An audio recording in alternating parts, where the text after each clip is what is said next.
अस्सलामुअलैकुम viewers, Malik Shahid advocate एक नए टॉपिक के साथ आपकी खिदमत में हाजिर है।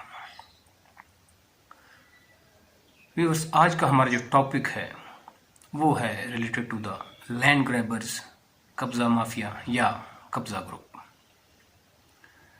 व्यूअर्स, बदकिस्मती से हमारी सोसाइटी में बहुत सारे ऐसे अनासर और ऐसे ग्रुप्स मौजूद हैं जिनका काम आम शहरियों या आम लोगों की ज़मीनों पर नाजायज़ कब्ज़ा करना होता है।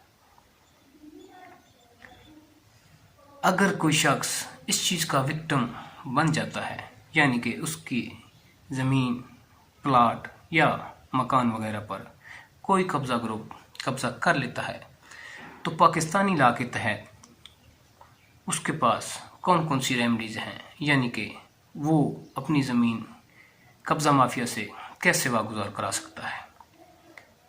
व्यूअर्स, स्टार्ट करते हैं आज के topic. So first of all viewers, जो पाकिस्तानी लॉ है इसमें दो तरह की रेमेडीज़ अवेलेबल हैं। एक remedy under specific relief act 1877 में है और ये सिविल लॉ के तहत होती है, जबकि दूसरी रेमेडी जो है वो अंडर इलीगल डिस्पोजिशन एक्ट 2005 के तहत है। व्यूअर्स, जो फर्स्ट रेमेडी है under specific relief act, viewers इसमें दो तरह की चीज़ें हैं। एक जो कब्ज़ा वागुजार कराना है वो अंडर द टाइटल है, यानी कि जो बंदा ज़मीन का कब्ज़ा वागुजार कराना चाहता है किसी से, तो उसके पास ज़मीन की ओनरशिप या उसका टाइटल डॉक्यूमेंट भी हो, यानी कि वो उस ज़मीन का मालिक हो। तो वो जाके जस्ट सिविल कोर्ट में एक सूट फॉर डिस्पोजिशन फाइल करेगा और जो सिविल कोर्ट है वो जो भी इलीगल डिस्पोजेसर्स हैं उनको नोटिस जारी करेगी और तलब कर लेगी और केस की प्रोसीडिंग स्टार्ट हो जाएगी।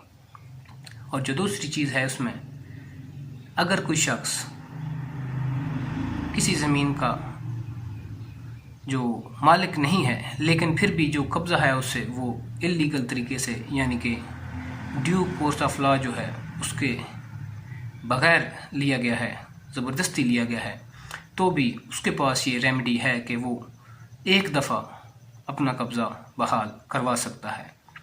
लेकिन इसके बाद अगर कोई रियल ओनर उस ज़मीन का है तो वो आके उसके अगेंस्ट दोबारा सूट फाइल करके उससे कब्ज़ा वापस भी ले सकता है।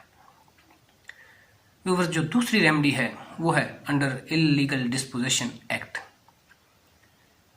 व्यूअर्स, इसमें जो भी विक्टिम है वो कोर्ट ऑफ सेशन में आके एक प्राइवेट कंप्लेंट यानी कि इस्तगासा दायर करेगा और जो कोर्ट है वो फौरी तौर पे जो भी कब्ज़ा ग्रुप या कब्ज़ा माफियाज हैं या जो भी बंदे उसमें नॉमिनेट किए गए हैं उनको नोटिस जारी करके तलब करेगी और उनके अगेंस्ट प्रोसीडिंग स्टार्ट हो जाएंगी।